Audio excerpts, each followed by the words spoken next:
Hi there. Just letting you know, Mike, that we just went live, Jeff. I'm sure everybody just heard that scream, maybe. I know. That's why I did. Oh, okay. That would be Jeff being slightly frustrated with his. Slightly frustrated.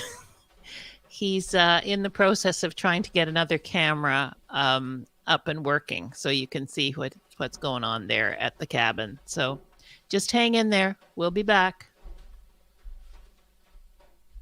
Yeah.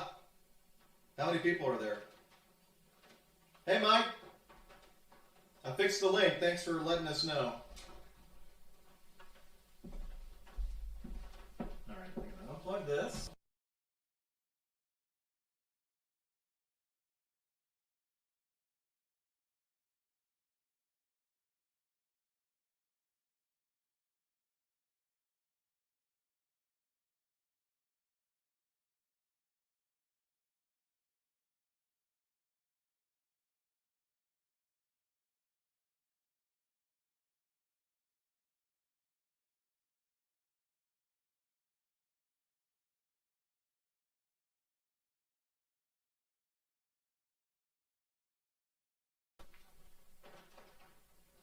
Awaiting resolution of technical issue. Oh, that was you. I said, oh, that's cool. How does StreamYard know? How does StreamYard know that I'm having technical issues? All right. That doesn't seem to work at all. No. Nope. Okay. Well, now all I have to do is figure out what I did with the other camera. Where'd I put it? Yeah, but it's a mess. You should see this mess. Oh, man, I got all kinds of electronic equipment in here.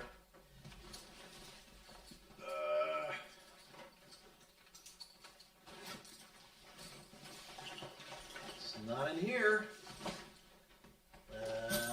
Where are you? Camera! Where are you? Here, camera. Here. Oh, I think I found you. Yes! All right.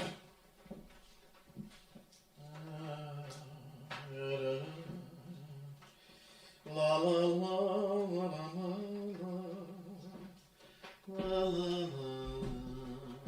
Under the control of okay. I'm going to pop this right here. And I'm going to pop that up like that. And I'm going to plug her in. Plug her in. Uh-huh. All right, now.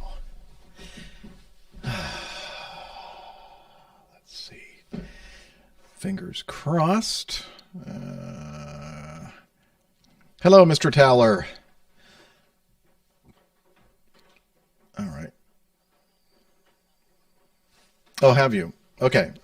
She has muted herself, excuse me, in StreamYard. And, oh boy, I think we got something here. With this camera, not exactly... Yeah, if you can take away the screen. No, I mean right now. No, I'm just kidding. Oh, wait. No, that's not right. Okay.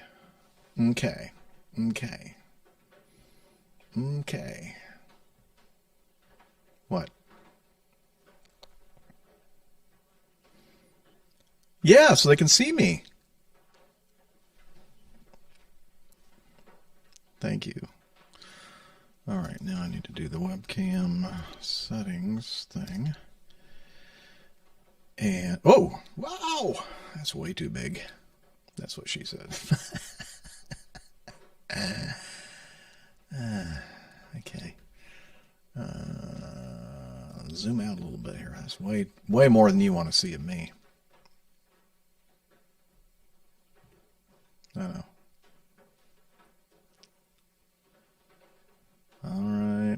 That's better, huh? Huh? Okay. Oh, hello, everyone. I had it all set up with my ATEM, Blackmagic ATEM video mixer and iPhone with a higher resolution lens and all that stuff, and it was working great. The last 2 days that I've been having it on almost constantly, and now tonight, for some stupid reason, it decides that it doesn't recognize my camera, my iPhone. That's technology for you right there. So I'm going to disconnect.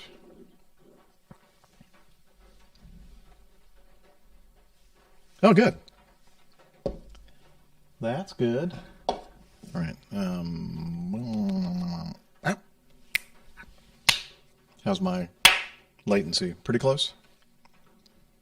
No? Okay, I'm gonna clap.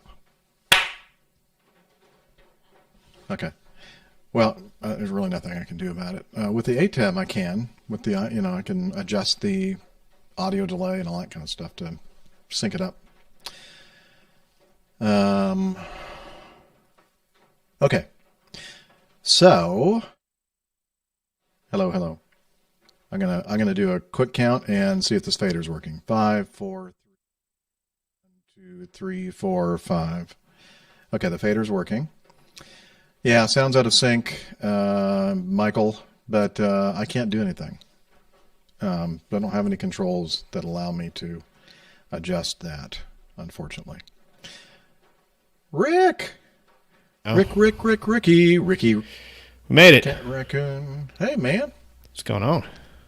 I've been having issues. What happened? I've been I need to get a beer out of the fridge, and I need to turn the fridge off. I don't know if you can hear the rain has kind of stopped a little bit, but I can hear still little drops on the. Okay. Well, good. So. Yeah, I had this whole thing set up with a really nice looking image from my iPhone, using that as a camera through my video mixer. Man, it was working awesome. I couldn't wait to use it. And then get home from Roswell, from the Mass, and fire everything up, and then it says, can't recognize, you can't put it in the video, right? Really? Yeah, it said it just like that. Just in that tone. Where's the thing? You stupid idiot. Okay. No, he can't hear you, but I can. Lucky me. All right, so I'm going to take this thing here that. Ooh, what is that? That Nick gave me. It's a Japanese bottle. Here, let me show you. Oh, yeah. That's from the Raymond Bayashi. That's a bottle opener. Yeah, I got it from Nick. I don't know. Yeah. I guess you got it in Japan, right? The same place. I got the same one, but in red. Cool. Yeah. So nice. Okay. Very nifty. How did the open house go? Good. It's looking good. Did you get it closed? No, not quite yet. But no, or is it still open? It's still. Okay. Oh, you know what I need to do, Rob Simmons, if you're watching this video,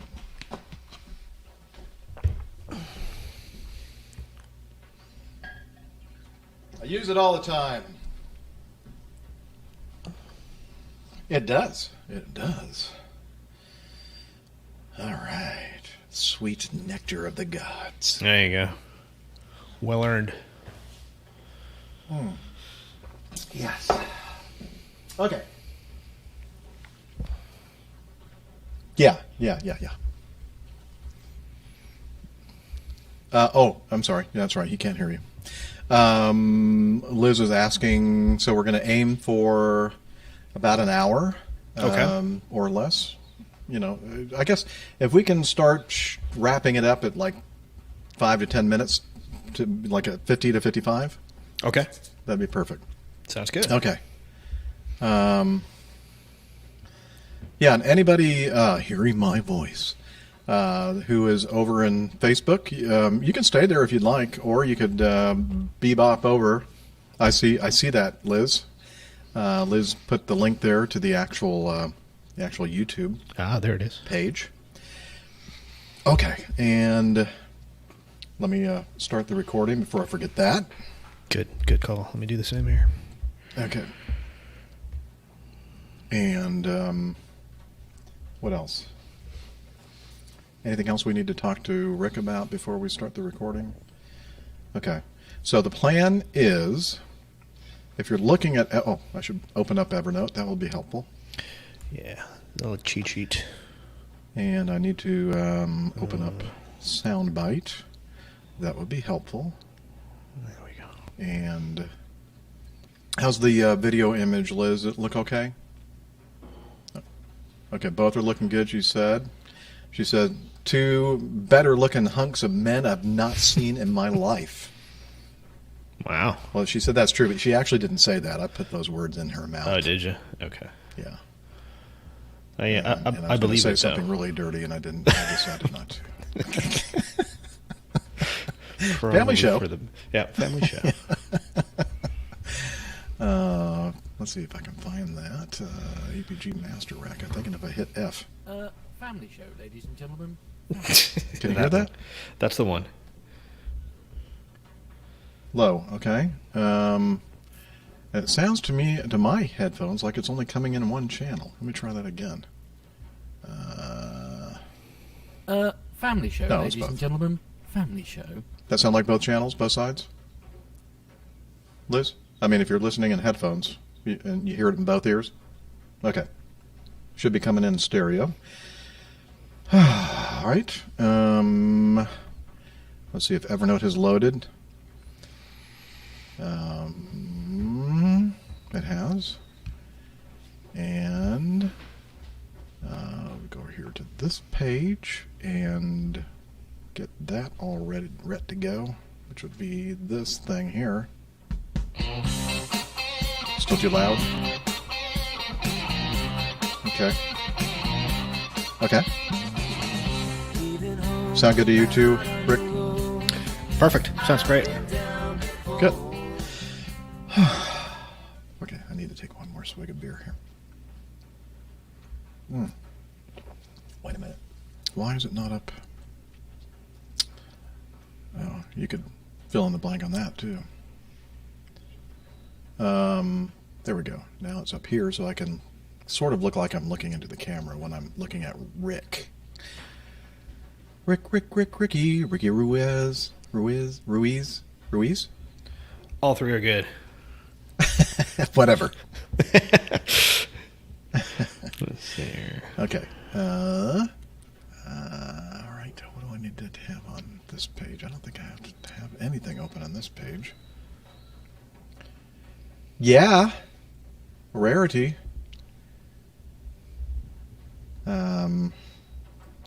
Hey, if I were to get a new URL for the website, I wouldn't really change the URL to the website, but it would be something that would point to it. If I did something like myapg.com or iloveapg.com, would either which guys in the chat room? What do you think? Because I know Liz and Rick will tell me what they think about it, probably off camera.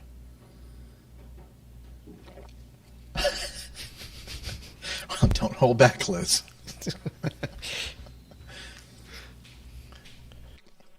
Oh, I know. I said off camera. We're on right now. Discuss it later. I can already tell it's not a hit with Liz. Not a hit. She's already questioning the motive behind it. There really is no motive.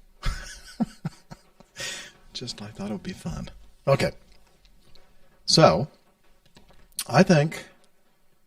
Okay, we're recording. Say something, Rick. Something. How's that sound? Wait a minute. Why is it? Did you? You saw a dog. Where's your doggy? Oh, that's Jada. Jada. There she is. Aw. Hey, Jada. Good girl. It's one of three. Hey, I saw I was watching a video, one of the RV people videos. That's not what it's called, but they're one of the RV channels I watch. And they were at a harvest host, and this harvest host I think it was like a winery or something, but he trains police dogs also. And they had, what is that, the breed that you have that's not a German Shepherd? The other type of police dogs, the Belgian Malinois? Yeah, the Malinois. Yeah. Or Malinois. Had one of those, and the thing was like, it was jumping up against the wall, and Nose. they have like these little, I guess like a kennel, and they have like cinder block walls, and then thing in the front. Anyway, the thing had so much energy. These things are just unbelievable. It's and they have 2 modes, on and off, and that's it. Yeah, it was on. It was going crazy. Not like out of control crazy, but just like super high energy level crazy. Yeah. And he said, yeah, as you said, it's like one of the best breeds for police dogs. Yeah. Okay. Let me turn the refrigerator off. I got to turn it up this time to see if that does what I need it to do. That way I don't have to turn it off completely. There we go. Okay. Yeah. All right, let's do this thing. All right. Okay. Yeah. I'll just, if you can just pop up the overlay, the Acme overlay, Liz. And then, there, perfect. And then I'll just start playing his music, and I'll go, what's that? What's going on? All right. Oh, shoot, I shouldn't have told you guys that. Now you know what I'm going to say. Okay, here we go. I know, you will. And you'll think, that Jeff is so clever. Or as Nick would say, clever. Okay, here we go. What's that? Oh, no. Wait. All right. Reveal, Liz. From his home studio in the Valley of the Sun, world traveler, airplane mechanic, Breitling cognoscenti, fitness hound, and international air freight captain. It's Miami Rick. Hey, everybody. You all thought I was going to sit this one out, huh? Nope. Not happening. No way. If there's any way that we can work you in, that's what she said, we'll do it. All right. So happy to be here, guys. It's going to be a good one. Good. So it is a couple here. Okay, stop saying that. Here we go. Good tune. It's fading out. It is. I love it. All right. So as we mentioned just about a minute ago on the part 1 of the podcast that we recorded on, what day was that? Was that Tuesday? I think it may have been Tuesday. Yeah. Yeah, and I think this is when you were all set up and ready to go. In fact, you sent us a photo of your setup, your mobile studio. Yep. And then you got a call from headquarters, and they said, "We need you, man." Yep. Gotta go. But the thing is that this line that I got was the only line that allowed me to conflict bid my training at the beginning. So a lot of it is So a lot of it is it was reserve flying. So you guys still get to do that? We used to several contracts ago at the Acme. We could do that as well. And what that means is that if you bid, so you're going to have training on, let's say, the 11th and 12th. And you bid a trip that leaves, like, touches it on the 11th or touches it on the 12th or whatever that trip is, like a 3 or 4 day trip or whatever. I don't know how it works with you guys because you don't really have trips assigned on a line like we do. But for us, if I had a 4 day trip, if I bid for a trip that left on the 12th, obviously it's a conflict. They needed to have me in training, so they would drop that 4 day trip and pay me for that 4 day trip. Exactly. Is that sort of what they do with you guys? Same deal with us. So it's kind of a workaround, and what happens with that flying is that flying gets put into a pot called VTO, vacation, training, and time off. And so scheduling later on works out VTO lines from flying that's been dropped due to conflict bidding and vacation and all this. And then one of the options that you have when you bid for your flying every month or every 2 months, whatever type of line you get, is you get to bid for VTO flying. And VTO flying is actually pretty interesting because a lot of really senior trips go on there, a lot of cool places, and good paying trips. So it's if you don't have a lot of seniority and you want to go make some good money, go see some interesting places, bid VTO, and you might just get lucky. Yeah, that's what I say. Exactly. Bid VTO and get lucky. All right, where's my black book? I need to write that down. And it's over there, I think. Yeah. If anybody ever come, like these workers that are doing things to this cabin, the owner's having like stuff done, and so they have the key and they can come in and walk around, and it's funny because I have a camera set up here, so I can kind of watch. If I happen to be watching at the time, I can kind of watch them, and they kind of staring at all this stuff on this table here, all my equipment, so to speak.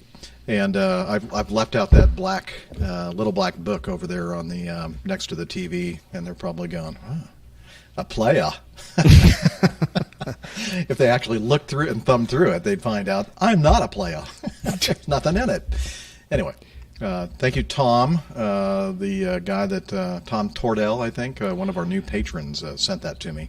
I'm assuming he sent that to me as a joke. Maybe not. I don't know. I would have been a little suspicious if he had an entry with his name in it and telephone number, but there's nothing in there. Okay, I don't know how we got on that. I don't know, but I liked it. Off that track there. Yeah, well, you know what? Since we're kind of already kind of casually chatting here, why don't we go ahead and just find out what the heck is going on with Rick? Well, I mean, not a lot, like I said. When was the last time I was on here? It was after training, correct? Yeah, I believe so. After that, I picked up a reserve trip from Miami up to Chicago, and I think I did talk about that. I ended up back in Ontario, sitting reserve, and then back over to Baltimore, which was interesting because I got to fly through Phoenix. And I was hoping that the plane would break down so I could go home, but that didn't happen. Yeah. Oh, it never does when you hope something like that. No, it never happened. So it was interesting. Got to fly into Phoenix, the home airport here, the middle of the night. So I got in at what was it? I mean, the activation was something like it was it the middle of the night? Actually, I'm all screwed up now. But anyway, I got into Phoenix.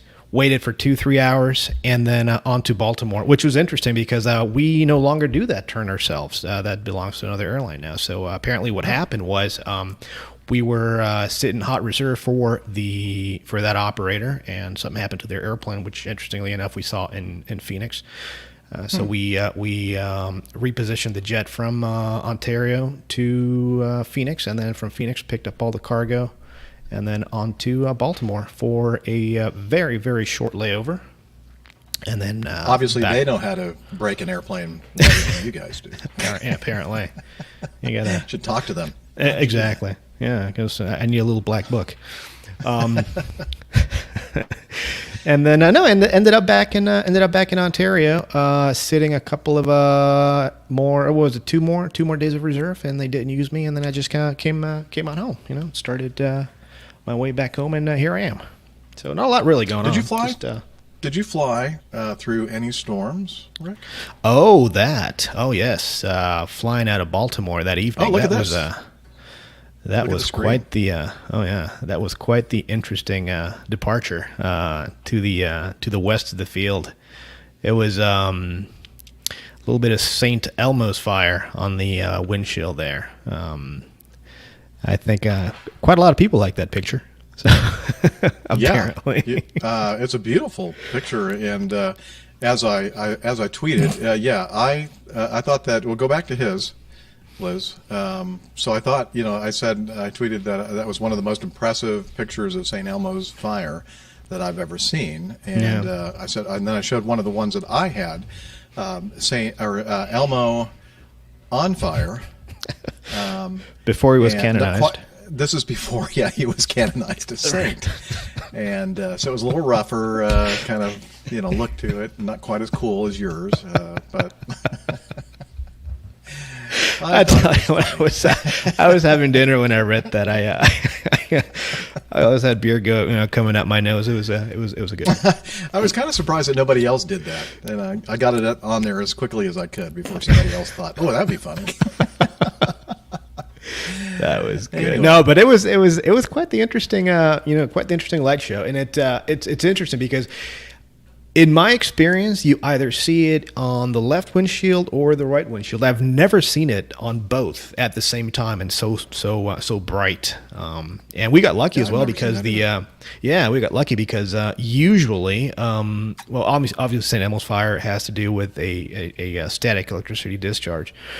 It's not dangerous whatsoever. What is dangerous, however, is the convective activity that has to be around for that to happen. And obviously, the closer you are to that convective activity and the thunderstorm clouds and all that stuff, the more dangerous it is. Which is why you fly with your weather radar, and as a lot of these newer type airplanes have automatic tilt on the antenna, and so based on your pitch angle, the antenna is going to be at a certain tilt, giving you the the perfect vantage point from the flight deck on your navigation display to kind of negotiate your way around that pattern. So if you look at the picture on my navigation display, there's really nothing there. There's no the radar isn't painting any weather whatsoever.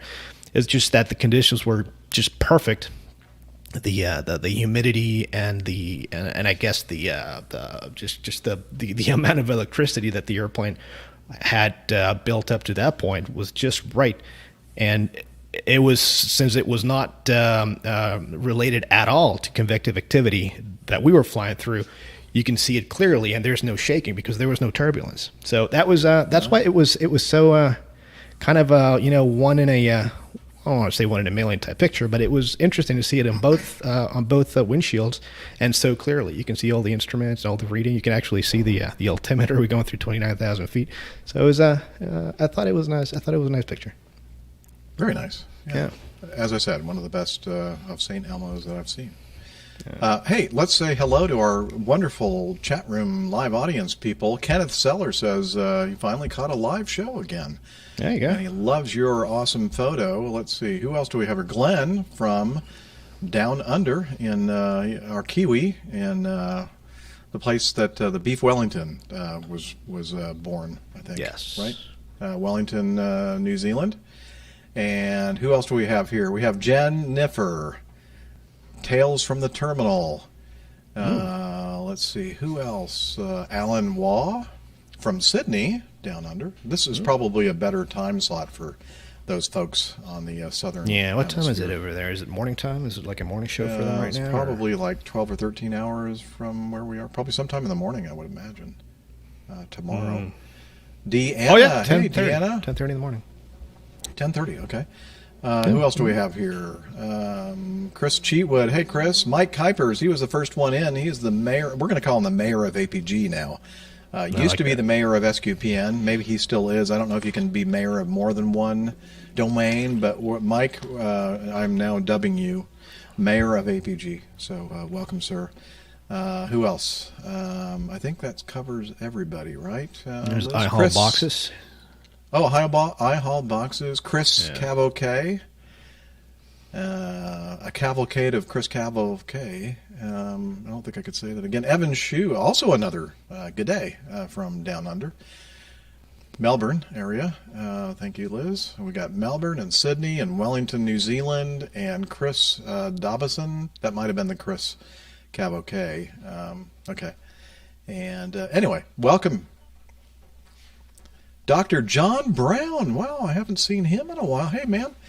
Good to see you here from the Great White North. And, okay, excellent. So we have a great group of folks with us on a Saturday evening, at least Saturday evening here in the Eastern Daylight Time Zone.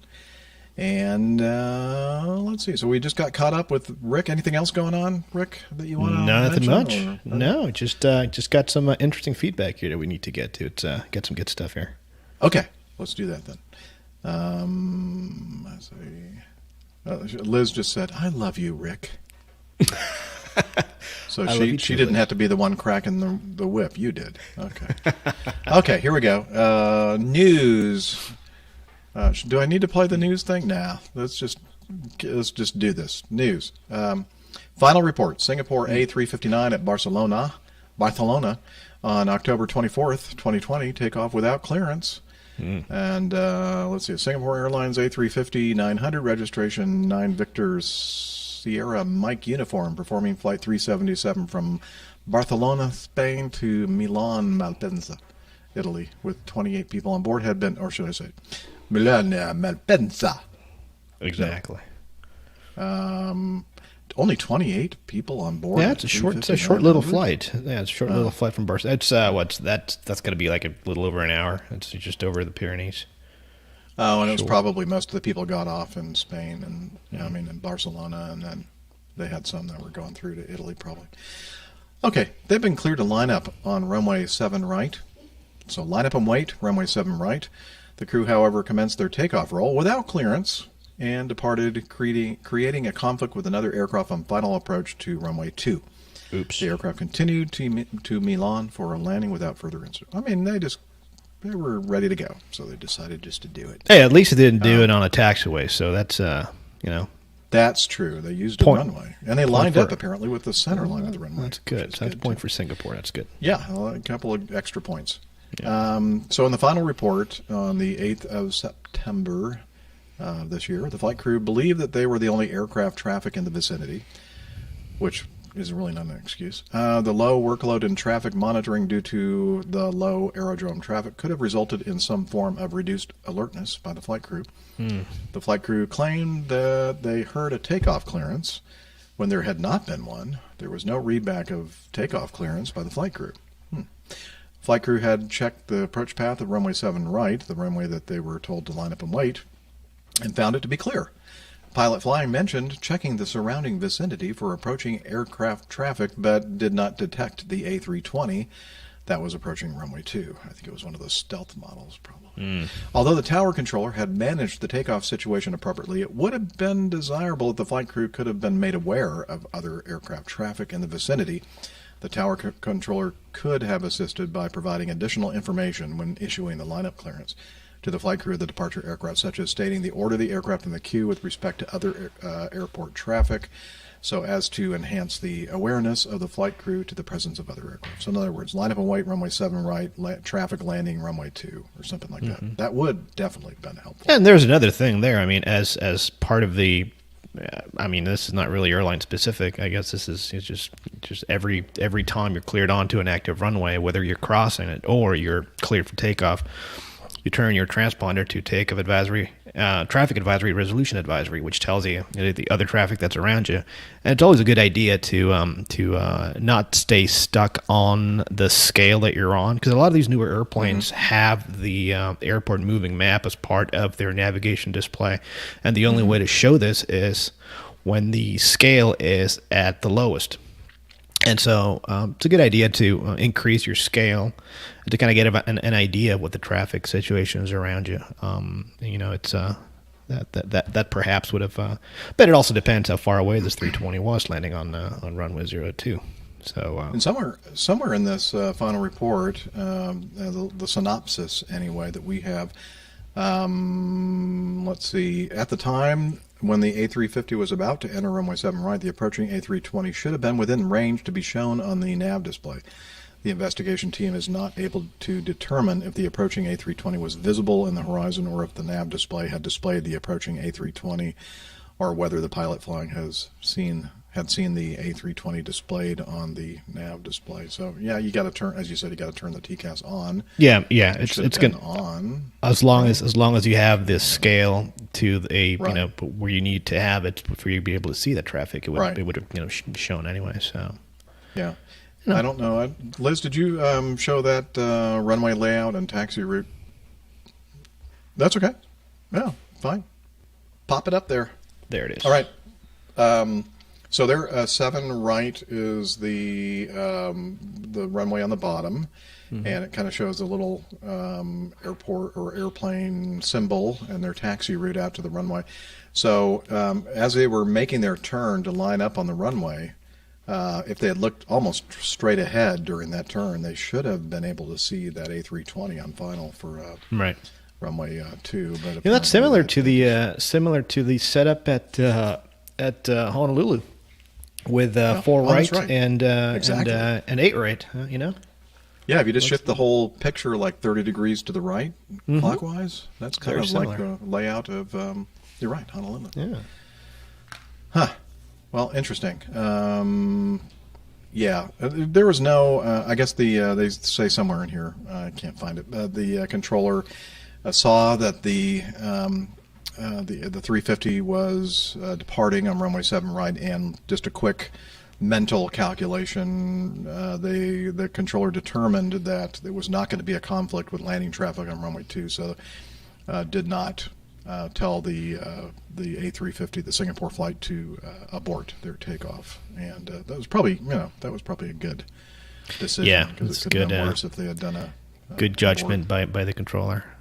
Yeah. So I wish I'd listened to that transmission when the controller told the guy to contact departure. And contact departure. And by the way, you're clear. You were clear for takeoff, or you're clear for takeoff. Yeah.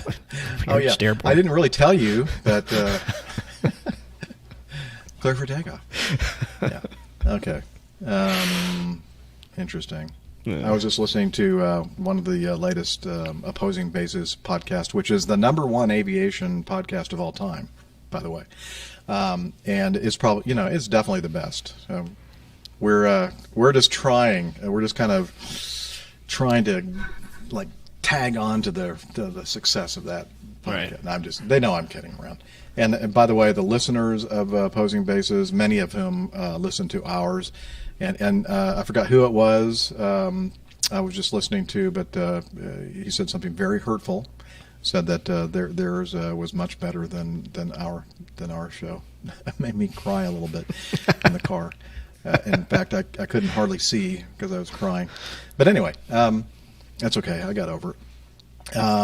They were talking about the fact that I think they were talking about like if the controller forgets to give you a like a switch over from approach to tower, and just they were just saying just switch to tower. If you're like 2 miles from landing and you're still on approach frequency, just go over to tower. Don't worry about telling them that that's what you're doing.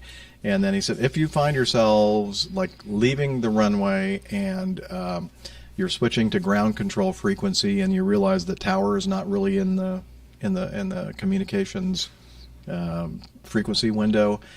Just pull off the runway, stop, and then contact ground control, and say we're clear of runway 7 right, and then it was funny. RH said. Confirm that you had some radio difficulties. Yes. He said, and you saw the green light? Yes, we saw the green light. And he goes, okay, good. We're all good now. It could taxi to your ramp or whatever. And it really cuts down on the paperwork. It does. Oh, Laura, our super fan, says, opposing who? Never heard of her. Of opposing who? Right. Opposing who?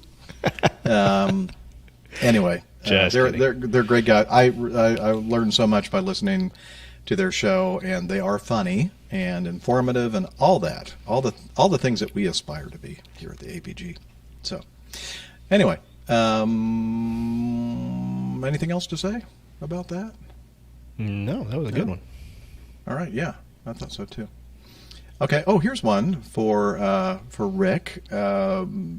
Let's see, the world's biggest 747-400 passenger operators in 2021 from simpleflying.com. And they basically epitomize simple flying and simple journalism. No, I'm just kidding. Let's see, there are just 434 Boeing 747-400s if all roles, variants, types of operator, and statuses are looked at. ch-aviation.com reveals. I don't know what that means. ch.aviation. However, the picture changes dramatically if only stored and active passenger B747-400s are examined. Just 42 fit the bill, with only 10 in active use. And now these are passenger versions. I think if you look at the cargo world, you'll find that there are probably way more than that. But I guess in the passenger carrying world, the self-loading cargo world, not so many operating or actively flying right now. Hey, Liz, throw up that overlay if you don't mind. I just wanted to say, when I saw this picture, Rick, I thought, oh, the Flying Tigers. Because isn't that cool? I love that cool. paint job on the front of the airplane. It looks like a tiger. It's really pretty. But of course, the Flying Tiger line has been absorbed by another big cargo outfit, right? Yes, it has. Yeah, I thought so. Okay. Do I need to read any more of this, Liz? Yeah, it's dwindling. Yeah. What do you think, Rick, about all this? I think that I think it's amazing how, almost, what is it, 50 years and more after the initial flight and, entering into service of the 747, it's still, still around, whereas the 380, not so much anymore. It was, and this is going to start one of those, and this is where I wish Nick was here. Yeah, but there are some. I have been looking at news reports recently that have said that some 380s are back up flying again. Yeah, I've seen that as well. Not many, not that many. Not that many.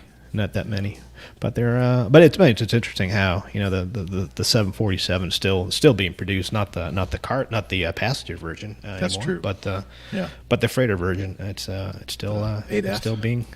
The 8F, it's still being produced. And I tell you, it's just such a phenomenal airplane in every sense. Just such an easy airplane to fly. It's fast, stable, and it's just iconic. And it's just... I'm envious. Never got a chance to fly it. Would have been fun. I could have... There was a small window of time that I could have downgraded myself to a first officer and flown it and commuted out of Detroit, but it was just I don't want to do that. Too much of a hassle. I have to commute. I tell you, I remember one time we were flying. This is funny because this is kind of apropos. We have all the folks from down under right now listening. I remember one day we were flying from Sydney to Melbourne, and the controller in Sydney told us to give them best forward speed for the sequence into Melbourne, and the controller goes, "Best forward speed, please." I was like, and we told him, "Oh, we'll Mach 9.1 work." The guy goes, "If you can do it, go for it." Yeah, so we did Mach 9.1 from Sydney to Melbourne. It was just effortless too. It's just such an amazing machine. Yeah, it is really iconic jet for sure. Oh, look at this, Deanna. My check at the coffee shop today was $7.47. There you go. That's a keeper. Well, that's cool. All right, that is a keeper. Yeah. Anywho, great article. It's in the show notes if you want to look at some pictures of beautiful 747s. Okay. And more information about those airlines who are still using it for passenger travel. All right. We already talked about what's going on with you, so we don't need to do another getting to know us segment. So why don't we go on to feedback? And we have some, pardon me? Number 4. We have some feedback from a senior executive producer.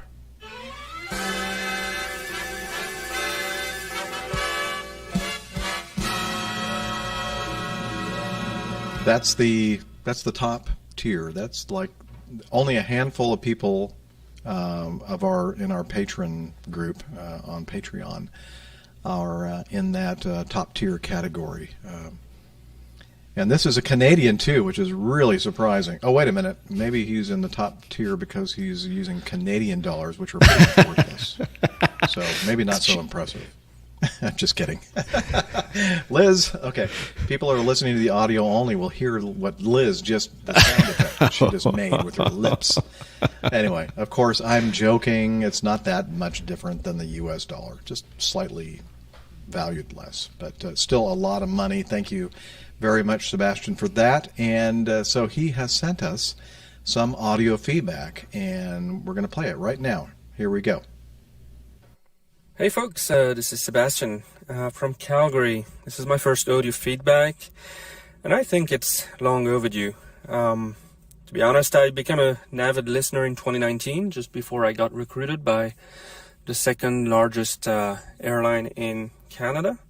And I was already planning on doing feedbacks, but, you know, ground school, sims, check ride, etc. And then more excuse not to do it.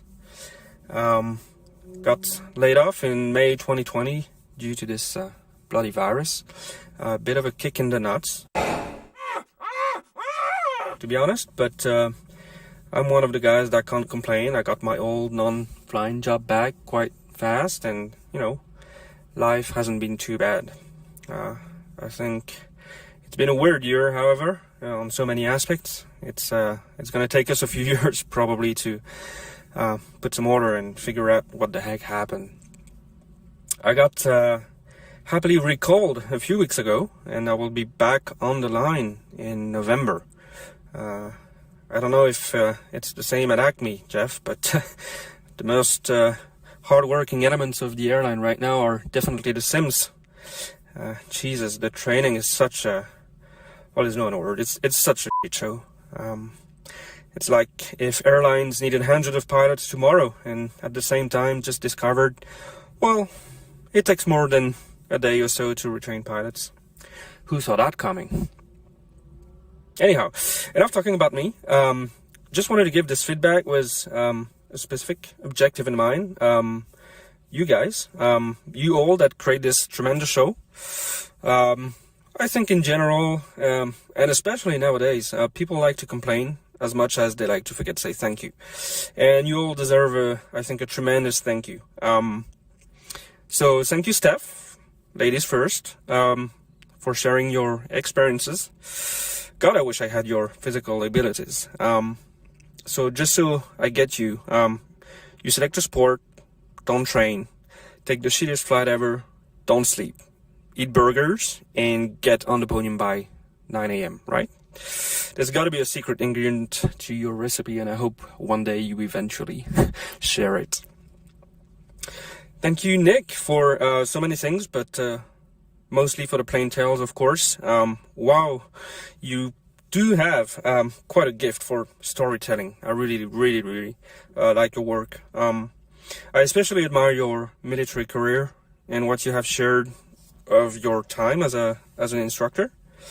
For me, your tales are as good as The Office, and as such, I will re-listen to them many times. No, it's really great. Thank you, Nick. Thank you, Rick, for sharing your pictures on Twitter. I do follow you avidly. You have flown some great birds. Right now, you're actually flying the one I always wanted to fly, and seeing this cockpit with all these steam gauges and not too much glass cockpit, well, it just comforts me in the idea that I was born 20 years too late. And please, Rick, negotiate with Captain Jeff. We definitely need your wife on this show, and I think she's the only one really that can bring the show above that 50% accuracy mark. Jeff, from the bottom of my heart, thank you for all you do. I was sorry to hear that you encountered some headwinds in your personal life. And when I read that you were taking some time off, I was really expecting something like 6 to 8 weeks. But hey, what do you know? After a few days, our dearest captain is back in the air and back on the air. I don't really know the amount of work it is to produce such a long and interesting podcast, but I get an idea. That's one of the main reasons I wanted to become a patron, and I'm really proud of it. So thank you for what you do and what you represent. Liz, I don't know much about you, to be honest. One thing is sure, we're both on the same and the best side of that border. It seems like you're helping Jeff a lot and that you're keeping some order in all this. Okay, well, that's enough of that. I'm sorry. I guess I should continue that. Like that, women are kind of better than us guys, just saying. So, yeah, pretty cool. Sorry. So, yeah, thank you. I just wanted to, mention another thing. Please don't forget one thing. You do have, I would say, an important, let's say, massive effect on wannabe pilots, what you say today may very well be the trigger to I gotta become a pilot, and I want to do this. I need to get there. Remember that it's an important role you have, and a humbling one. I took probably a lot of your time. I'd love to talk, but I need to learn when to stop. I just also wanted to add a comment before I leave you all, and this is more for the current or soon-to-be pilot students out there. If you are a current student and if you can afford to continue, please do so.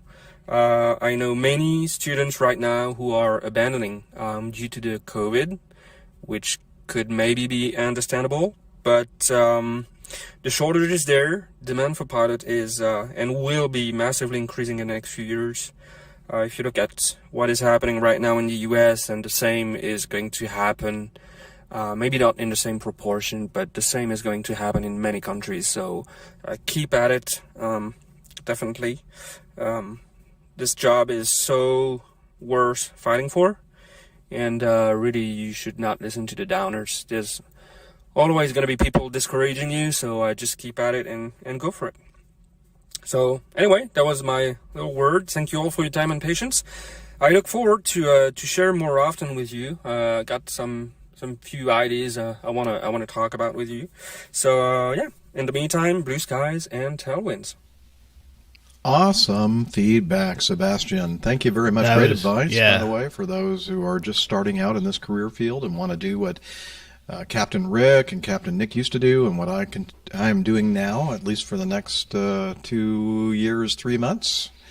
And Steph, we're still, working on her, trying to talk her into doing this, going to the dark side. Oh, wait, is she going to fly Airbuses? Huh. Uh-oh. That's Liz talking about the dark side. Oh, you mean like airline pilot? Yeah, we're kind of switching out the scrubs for group of folks. Oh, you know what, Rick? If you were saying something, I apologize. I no, volume down, but now I have it back up. No, I was just saying that that was a good move actually, because what I just said is better. No, I'm just kidding. What did you say? No, I was just saying those. Listen to the video. Those are wise words. Very, very wise words. Words beyond your years, Sebastien. Absolutely. It might look bleak right now. It might look like things are not looking good. But in actuality, things are turning around. And like you said, it doesn't take a day or two to retrain a pilot. That pipeline needs to keep going, and pilots need to move from flight school to instructors to commuters and then on to the airlines, because someone has to man those airliners. Someone has to move and people. Women them too. Well, move people from A to B. So absolutely, don't think that because of the way things are going right now, don't let that discourage you whatsoever. As far as your kind words regarding my pictures on Twitter, there's a little bit of a story behind that, and the reason why I post so much. And I kind of, the way I look at it is, me growing up, I grew up going to, I remember there used to be a Barnes & Noble bookstore a couple of blocks away from my house in Miami, where I grew up. And I remember sitting and just flipping through pages and trying to, and it was all about the flight deck, the cockpit pictures and the instruments, and trying to see, because whenever you take a picture, that you're freezing that moment in time for posterity, and there is so much that you can gather, that you can see, and so that you can absorb from a picture. And so I figured, man, it wouldn't it be cool if I could, just go along with someone on a trip and kind of see what that life is, at least the flight deck aspect of it. And so that's kind of my inspiration. Just what I aim to do here is to bring whoever wants to come along with me and show you guys and gals what it's like and what you have to look forward to once you go through all the training and not only for pilots and pilots to be, but also for people that perhaps have a fear of flying, or people that perhaps have a curiosity and would like to, don't quite understand how it works. And it's nice to know that I'm just a DM away or a comment away, and I'll always try to respond and engage. And it's nice to kind of have that back and forth with someone that is in the industry, and I think that's why I do it. That's why I do it. Yeah, what you're doing out there on Twitter is just awesome, Rick. I mean, you have a huge audience. Man, I wish we could have that audience. But it doesn't matter, because what we do here is, we just do this for ourselves, basically. And if people want to watch and listen, then good on you. But no, I think the same kind of thing for the audio the show that we do here. Absolutely, same kind of thing. There are so many people that watch and listen, mostly listen to us, and it's their way of living vicariously through us. Many of whom wanted to do this for a living, and just life circumstances just got in the way, and they couldn't do it. And it may have not even been that. It may have just been that they didn't have someone to tell them, "Hey, you can do this. It's not out of reach." That's true. Yeah, that's a good point. I've met many people, countless people actually, that just getting to know them a little bit. They you start talking. And the reason they didn't become pilots is because they just didn't know that they could. Mm-hmm. Yeah, there's a way to do. I mean, even if you are not of means, I went through the military, and I didn't. If I added up how much money I've spent on my flight training, it would be like under $100, I think. I mean, it's just like the Air Force trained me, and they actually paid me while they were training me. Mm-hmm. So, I mean, there are ways to do this that don't require a lot of money. So, if there's a will, there's a way. Ooh, Absolutely. Let me write that down. I should coin you should patent that phrase. Yeah. But no, it's so true.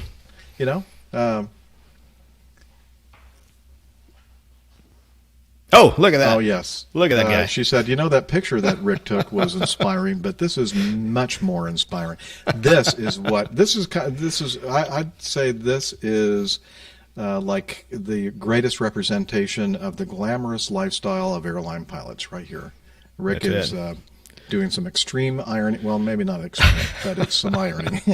Doing some ironing. Do a lot of ironing out there. But no, but that's just it, man. That's just it, Sebastien. And I'm happy that I get to take you and countless other people along with me and show you the way things are on this side of the fence. And I'm happy that you get to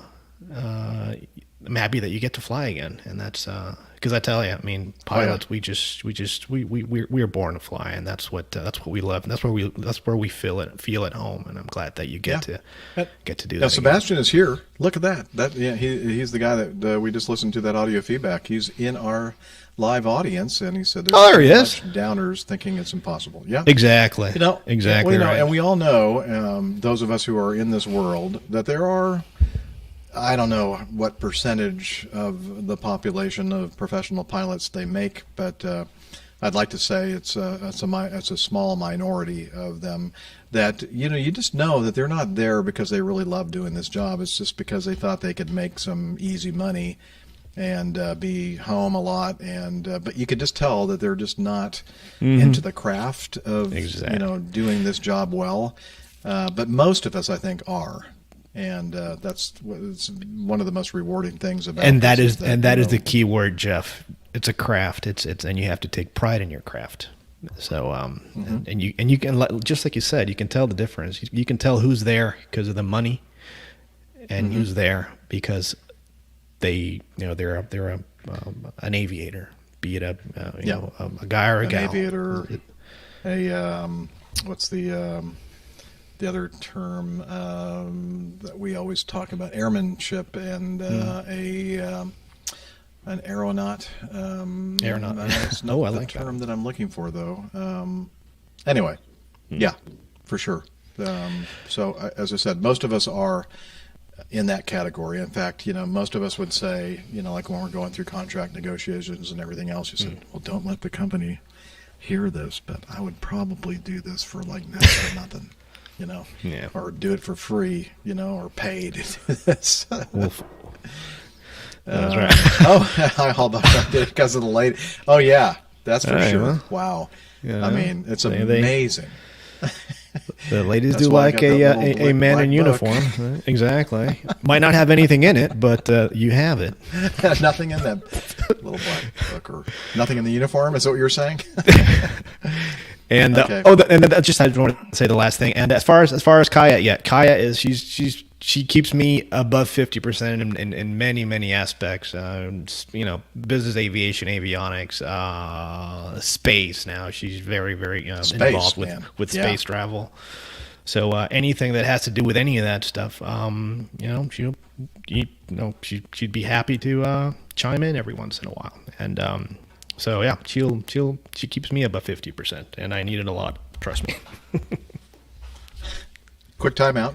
Hey, Rick, unplug your USB thing and plug it back in, and it's probably going to mess up your recording. I'm sorry. It's okay. Do you want me to maybe pause we'll stop the recording? Yeah, stop the recorder. Yeah, and then quit. I don't think I'm going to need your recording, so don't worry about that. Yeah, let me see. But it's starting to do that USB breakup thing. Are you hearing that too, Liz? Hang on. Okay. You gotta love USB.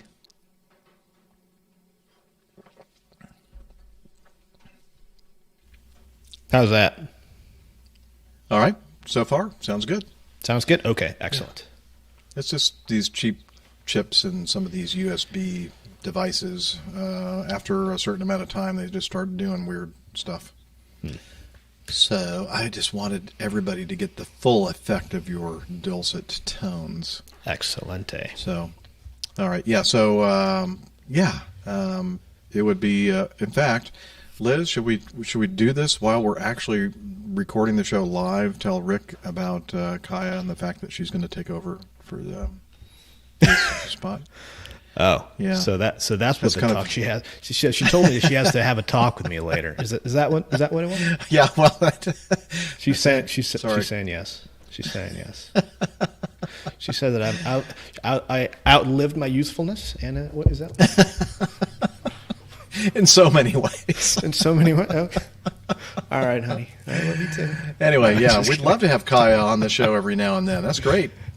She did such a wonderful job on that webcast for Blue Origin. That's awesome.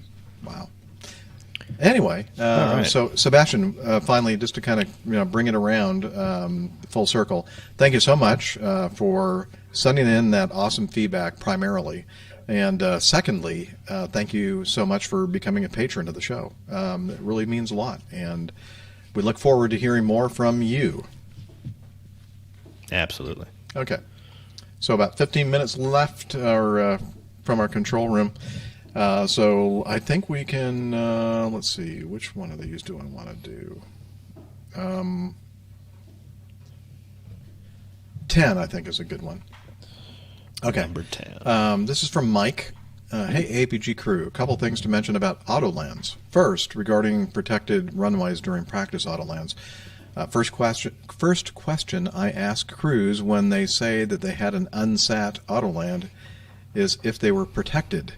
If not, I have a Well, that's lot kind of more a faith. that's kind of a I know, it's kind personal of a question. personal- I don't think you can actually ask that question. I don't think so. I That's think the very, very ACLU personal. would have something to say about that, but ACLU and Yeah. OSHA and everybody else, I think. yeah.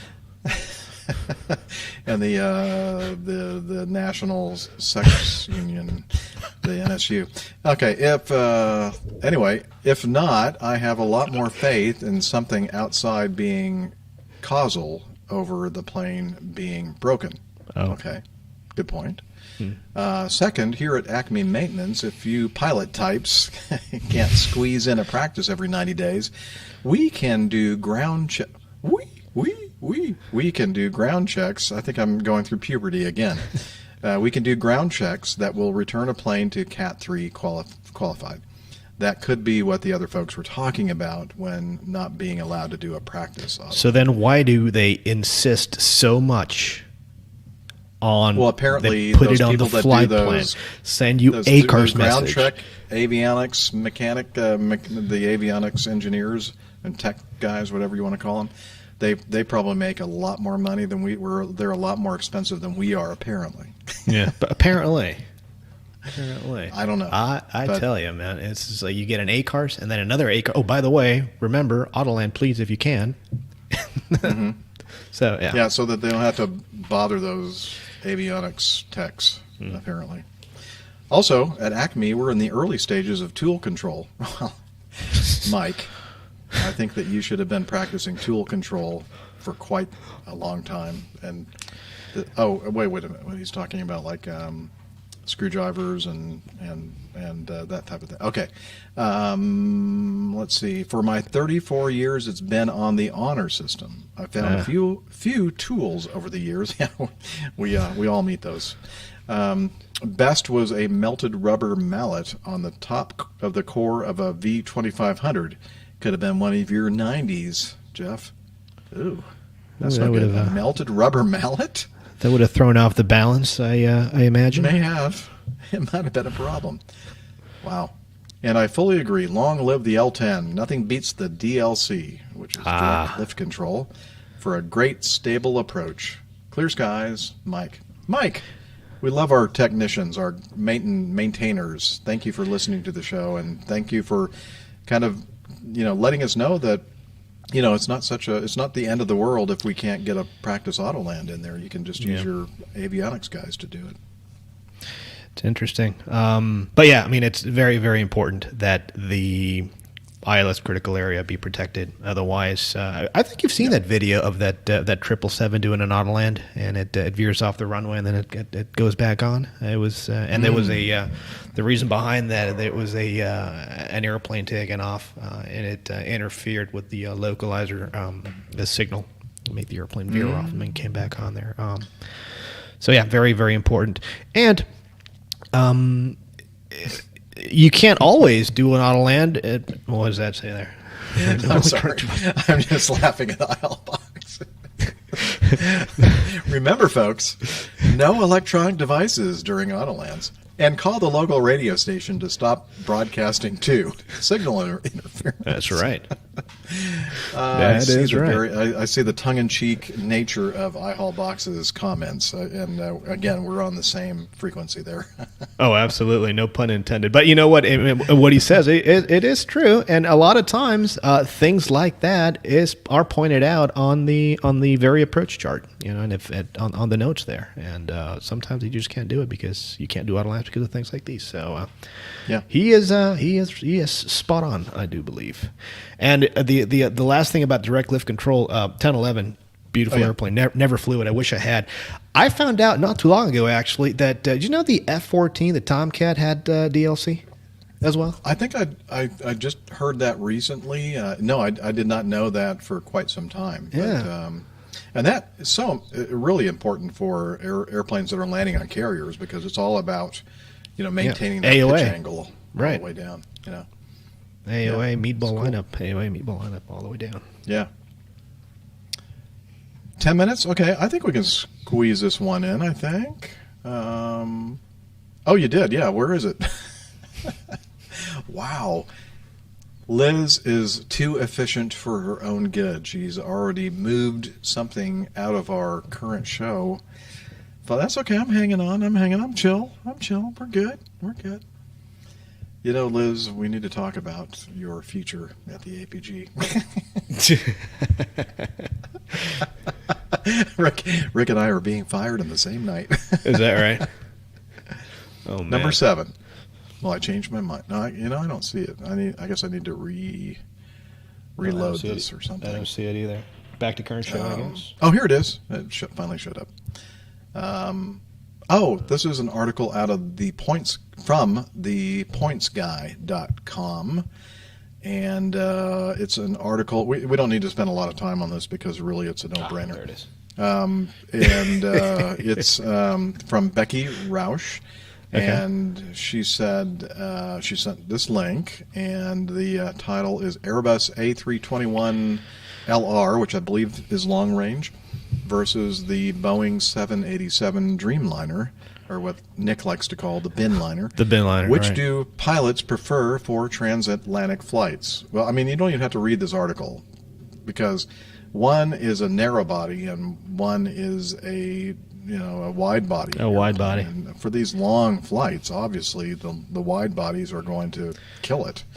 But it's a pretty good article. I'm not sure who exactly wrote it, but they claim, or they say that they are an airline pilot who has flown both jets, and that's great. So it has it's good credible perspective on flying transatlantic on an A321LR and an Airbus. I mean, not Airbus. Sorry, wow, Boeing. Sorry, a Dreamliner. Right. And so he kind of goes through, and he talks about various aspects of the flight and the airplane's ergonomics, and let's see what else: ride comfort, air quality, and I was going performance. to point that out. I think the number one thing for me is the fact that since the 787 is it's a composite fuselage, you're able to pressurize it to a lot lower cabin altitude, and since you don't have to worry really too much about corrosion because it's composite, you can introduce more humidity into the air. And so when you're talking about those ultra long haul type flights, and transatlantic is not ultra long haul, but still a good 6, 7, 8 hours sometimes, depending where you're going from and to. It's not a short flight.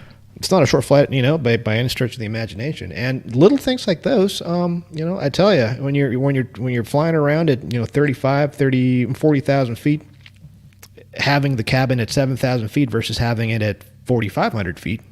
Makes a huge difference. Yeah, you wouldn't think it would make any difference, but it does. The other thing is that the air used to pressurize the cabin of a Dreamliner is not taken from the compressor section of the engine. Exactly So right. if there's any kind of a leak, we talked about, what is it called, aerotoxic syndrome or something like that. There's no chance of that occurring with the Dreamliner because it doesn't use pneumatic air from Bleed the air engines. whatsoever. Compressor, bleed air, yeah. And it's interesting because the 787 is the first Boeing model to go back to the type of technology that the 707 and 720 used to pressurize I think the even the airplane. DC, like the DC-6 or whatever, like even the prop versions of some of the McDonnell Douglas airplanes were using. Because pressurization system, right? you had to, because you can't run bleed air off of. Well, they're trying to find a way to do that, but there's no bleed air on the piston. piston engines. ends, Yeah, but you could, but it'd so- get smoky in there, so Yeah, that yes, wouldn't be yeah. too good. Really, really not good. So the only thing that the Airbus A321LR won in this contest was the control column thing, which Nick always points out. The fact that the side stick controller's It's out of the not way, and you got a little that table. bad. You have your little table, and you can put your little glass of champagne on there, and little little lamp. your manicure kit, Manicure, it's caviar. Yeah, your all that stuff. your eyeshadow and all that stuff. So It's a lot very of- nice. You could put your makeup mirror right there in front of you, and put you put all can- your makeup on. you can powder your nose and all that stuff. These Airbus guys, they like that kind of stuff. Who am I to judge? Hey, nothing wrong with that. Nothing Nothing wrong wrong with with that. Absolutely not. I'm very inclusive like that. So You are. You Yeah. are like one of the most inclusive people that I know. yeah. Shows you the kind of people I hang out with. Anyway, so IHOL boxes. I still wonder whether it was aerotoxic syndrome or the beans on the last flight. Well, little from column A, little from column B, perhaps. yeah, I mean the bean emissions. I would call that aerotoxic. Yeah. So definitely. All right. Chemtrails. Yeah. Okay. Well, you know what? if you want to read this entire, and it is a good article, if you want to read this from the pilot's perspective of somebody who has actually flown both jets over the Atlantic, it's good. So again, that's from thepointsguy.com, and that'll be in the show notes. So that means it is now, well, that doesn't mean it, but the time, looking at the time, and our control room tells us that it is time now to wrap it up. So we are going to point you over to our wonderful website. Arash Mahin is our web master, and he manages our wonderful website, airlinepilotguy.com. And lots of, I had it all set up before, and I don't now. But anyway, just in your mind, picture the website and how beautiful it is, and all the different things that you can see on it. We have information about the crew and the community calendar, merchandise. We have more detailed information about the plane tales. The library, our wonderful and beautiful, I might add, librarian Tiffany. And beauty, and I mean, I'm talking about skin deep, but she's not bad looking either. Tiffany is the one who manages that. And so if you're into like reading books and stuff, you should check that out. And what else? Do I have to talk to HR now about that, Liz? Yeah, you need sensitivity training, Jeff. I'm sorry. No, I thought it was a compliment. I'm not. But don't worry, I'll be right there with you after my comment on the Airbus. So let's be you and me, buddy. Yeah, well, Steph, our HR representative, is not here with us tonight, so yeah, that's the way it works. If you're not going to show up, then who knows what's going to happen here on the show? We're going to run amok, Liz says. Yes. Anyway, so the airlinepilotguy.com, the website, check it out, please. And also, we're on the social medias, or what I like to call the social medias. So, Rick, we're going to let you do the honor, and you have a little guideline there that Liz is going to trip you up with. Not this time. Last time she did, and it wasn't pretty. But this time it's looking great. And it says Facebook page Airline Pilot Guy. Everything Airline Pilot Guy related on Facebook. It's on there. Also at APG Crew on Twitter. All APG Crew related things on that Twitter platform are on there. Instagram APG Crew. I need to, and I keep forgetting about this. I need to start sending you pictures because we need to start posting some of the stuff that I have taken, all pictures only for Instagram that I haven't sent your way quite yet. So we need to do that. Come on. And all right. I do believe Hillel. I think Hillel's in there, isn't he? Well, let me see if I got the. I can't believe it. He's here in the cabin. Hey, Hillel, do you have time for Slack? Okay, that's all right. Come on, just grab a towel. Come on over. Put the robe on, please. I didn't need to see that. Okay, come on over here. Don't get water over everything. This is expensive equipment here. Now tell us about Slack, please, okay? No, not applause.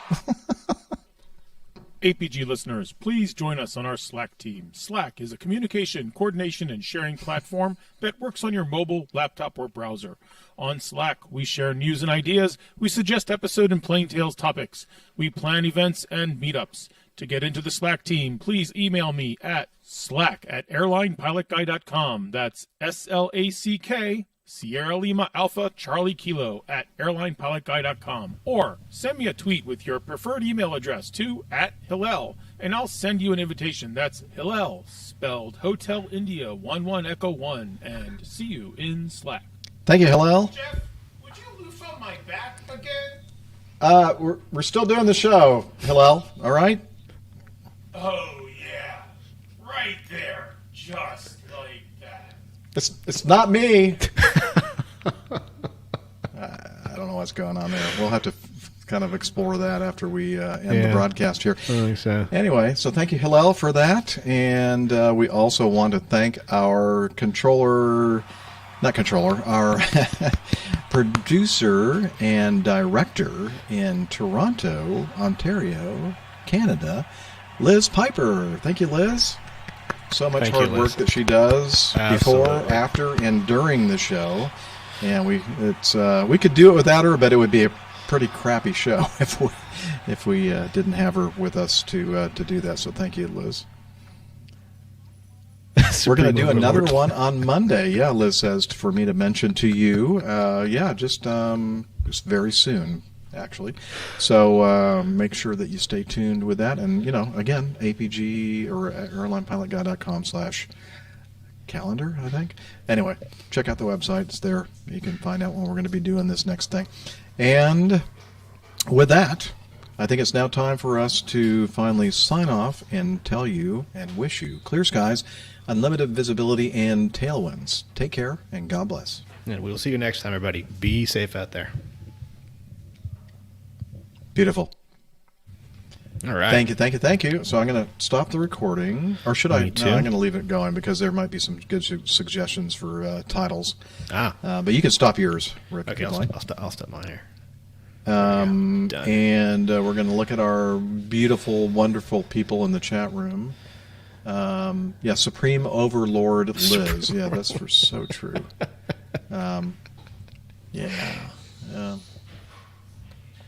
Let's see. So we need some suggestions now. You have to take into account part 1 as well, if anybody can remember that. If I know many of you. The wing walker. Yeah, we had a thing where there was a wing walk. Wait, hang on. Let me pipe. How do I do that quickly so they can hear what you're saying? Why don't you join us? Join us, Liz, onto the... come on. Okay. All right, here I am. There she is. So what were you saying about the wing walker? Well, we had the story about the plane that ditched in the ocean, and there was a wing walker on it, and they were afraid she drowned, but she hadn't. I think it was a lady, I don't know. But I'm wondering can we work that into a title of some kind? I don't know. That's possible. A wet wing walker? A wet wing walker. How wet? What? No, I can't even complete that sentence. Moist wing walker? No. I hate that word. I do too. Everybody hates moist. Let's see. What else did we talk about? We had JJ Pittsburgh was looking for travel tips. So could we turn could Nick, because Nick has volunteered, his photo shoot for tomorrow looks like it's been rained out. So he said if we could get him a title, he can work on some art. So that means we have to get a title because I thought I was going to have to do the art for this show. So please. So I was thinking of like so John Q. Tourist, with like his hat on and his sunglasses and his camera and all his flip-flops and his Birkenstocks and like... travel tips for APG bits. No, that's not. I don't know what that means. APG travel tips. APG travel tips. Just the tip, ma'am. No, we've been there. We had tip control a couple of weeks ago. Tip control, yeah. Too many allusions to tips, I guess. Yeah. Come on, people. I know you're very creative, clever people. No, I'm not talking about you. I'm talking about these lazy chat room people. I know. A walk on the wet side. Ooh. I like it, Laura. Laura, we like the way you're thinking here. Yeah. Let's see. After show party. Perfect. Picture a wing walking tourist. Travel tips for wing walking tourists. Well, okay, here's your travel tip. Pay enough money so you get a seat inside the plane and don't end up as a wing walker. That's kind of a long title. Part 1. No, I'm just saying. Our last show was like one of the longest titles we've ever had. What was it? That was the vodka burner. And runaway gophers. Something like that. Yeah, that was like that was almost like turned down for publication because. Well, I can see we're going nowhere here. So.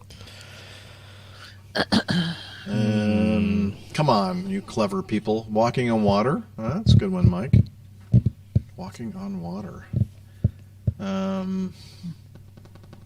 What else? What are the other things that we talked about on the part 1? Cape Air crash. We had Nigel talking about talking about Cathay Pacific. We had Cathay Pacific.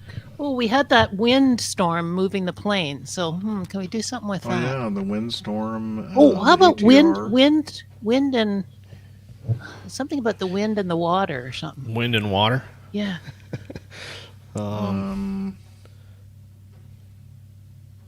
There's no place like. How can we explain this to Nick? You're right. Yes, assuming he'll be sober. Yeah. That's a big assumption. Oh, I like Glenn's the new sport, underwater wing walking. Underwater wing walking. Good New one. sport. Glenn. Underwater wing walking. Wow, that is a good one. That's good. I like that. And I think that That's, that Nick would be able to illustrate that. We may be going with that one. You may be getting some commission there, Glenn. Forget it. I like that You're not getting one. You're not getting a penny. You get bragging We rights. have our admiration, though. I'll give you Bragging part. rights I'll and give you part of there my you go. salary. We'll talk about it on the next show. Yeah, we'll give you like 50% of Liz's salary for that show. And stock options. And Okay, stock options. I'm going to go with underwater wing walking and tell Nick. I to do go. like All that. right. I do like that Nice too. one. Thanks, Glenn. You saved us here. That's it. You saved Yeah. Nick. Jeff. All right. So I'm going to stop the recording over Right. here, the audio, and very soon, glub glub glub. Mike, that's kind of cruel. Yeah. So I'm going to go ahead. Thank you, everybody, for joining us on a Saturday One way to evening spend a Saturday evening. or Saturday morning for you in the southern Sunday morning. hemisphere. Sunday morning. Sunday morning. Oh, Yeah. you're ahead of us. Did they So not go to anyways. church so that they could watch APG? Are you kidding me? The people that watch this show, I mean, I only see like a very few people in this list of people that are on in our chat room that would probably fit that category. They're worshiping at the Cathedral of APG. There you go. Yeah, there you go. Anyway, thanks everybody. Yeah, thank you, everybody. We appreciate you being here. We love you. We love you. Oh wait, I'm You by can say myself that. here in the cabin. I'm not going to go there. Okay, here we go. right. And broadcast. Bye, guys. See ya. Bye. We'll see you Monday.